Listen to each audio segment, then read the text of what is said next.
Assalamualaikum warahmatullahi wabarakatuh.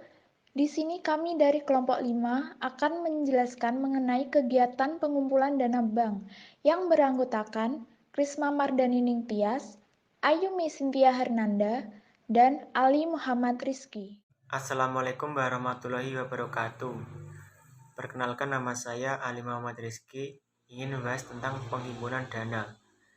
Pengertian dana adalah uang tunai atau aktiva lainnya yang segera dapat diuangkan dan yang tersedia disisihkan untuk maksud tertentu. Semakin besar dapat menghimpun dana dari masyarakat, akan semakin besar kemungkinan dapat memberikan kredit dan berarti semakin besar lembaga memperoleh pendapatan. Sebaliknya, semakin kecil dana yang dihimpun, semakin kecil pula kredit yang diberikan, maka semakin kecil pula pendapatan. Selanjutnya, pengertian penghimpunan dana. Penghimpunan dana adalah kegiatan usaha lembaga keuangan dalam menarik dan mengumpulkan dana-dana dari masyarakat dan menampung dalam bentuk simpanan giro, tabungan, deposito, surat berharga lainnya. Simpanan merupakan dana yang dipercayakan oleh anggota, calon anggota, atau koperasi lainnya dalam bentuk simpanan dan simpanan berjangka. Dalam penghimpunan dana diupayakan untuk direncanakan dengan matang supaya menarik minat masyarakat untuk bergabung dengan koperasi. Prinsip utama dari penghimpunan dana pada koperasi syariah ini adalah kepercayaan, yang artinya bila masyarakat banyak yang percaya dengan koperasi tersebut, maka akan banyak masyarakat yang menaruh dananya pada koperasi atau BMT. Assalamualaikum warahmatullahi wabarakatuh. Nama saya Krisma Mardani Ningtyas, NIM 273. Saya akan menyampaikan tentang manfaat penghimpunan dana. Nah, manfaat penghimpunan dana bagi bank yaitu bank dengan berhasilnya menghimpun dana dari masyarakat berarti memiliki modal untuk memberi pinjaman kepada masyarakat yang membutuhkan dan layak diberi. Dari pemberian pinjaman tersebut, bank memperoleh pendapatan atau bagi hasil keuntungan. Yang nomor 2, bagi pemilik uang. Nah, bagi pemilik uang tersebut menjadikan uangnya produktif. Uang yang biasanya disimpan di dalam rumah itu menjadi produktif menghasilkan keuntungan dari usaha penghimpunan dana. Dan yang nomor 3, bagi pemerintah, dengan berhasilnya bank menghimpun dana masyarakat berarti mengurangi volume uang yang beredar. Ini merupakan salah satu usaha dalam rangka mengendalikan inflasi. Kemudian, maksud dan tujuan dalam menghimpun dana. Nah, yang pertama, sebagai dana operasional bank. Dana yang dihimpun bank dari masyarakat dari jumlah sekecil-kecilnya sampai jumlah yang besar selanjutnya dikelola dan disalurkan kembali kepada masyarakat yang membutuhkan dan layak untuk mendapat pinjaman dalam bentuk pembiayaan atau kredit.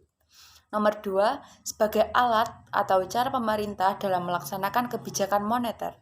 Menarik uang dari masyarakat berarti mengurangi jumlah uang yang beredar, merupakan salah satu cara pemerintah dalam mengendalikan inflasi. Nomor 3, produktivitas dana. Nah, menghimpun. Assalamualaikum warahmatullahi wabarakatuh. Saya Ayumi Cynthia Hernanda.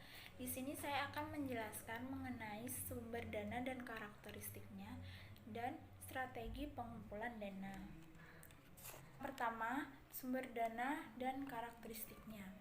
Sebenarnya jumlah dana yang dapat dihimpun melalui koperasi tidak terbatas, tapi dari pihak manajemen harus mengemas dana-dana yang masuk untuk dimasukkan pada produknya sehingga memiliki nilai jual yang layak.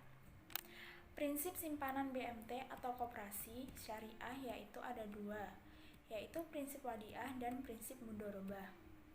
Kedua prinsip tersebut membedakan antara koperasi syariah dan koperasi konvensional.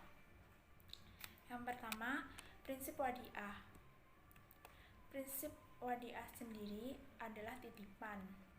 Jadi, prinsip simpanan waidiah adalah akad penitipan barang atau uang kepada koperasi, maka berkewajiban koperasi harus merawat barang atau titipan tersebut dengan baik, serta mengembalikan yang dititipkan saat penitip meminta kembali. Prinsip wadiah sendiri dibagi menjadi dua, yaitu wadiah yad amanah dan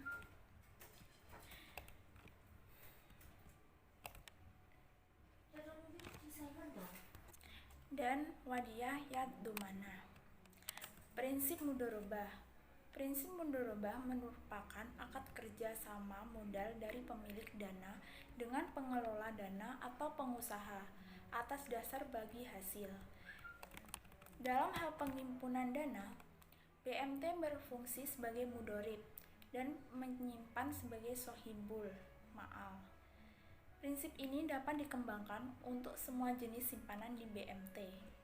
Adapun ketentuan untuk sistem mudharabah. Yang pertama, ketentuan modal. Modal harus diserahkan secara tunai, dinyatakan dalam nilai nominal yang jelas, langsung diserahkan kepada mudharib untuk segera memulai usaha.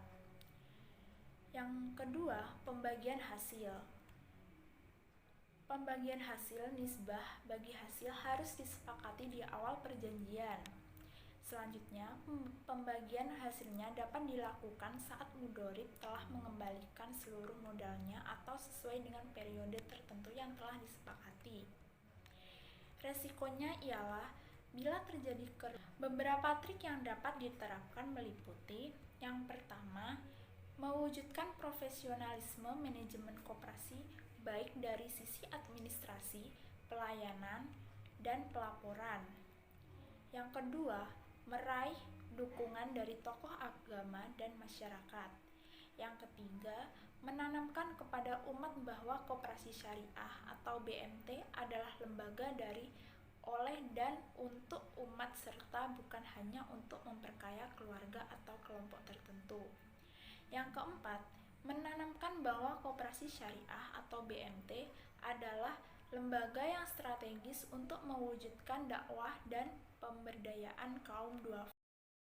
Yang kelima, mewujudkan dan membuktikan bahwa dana yang disimpan pada koperasi syariah atau BMT dapat dikelola secara amanah dan benar-benar mampu meningkatkan taraf hidup kaum duafa.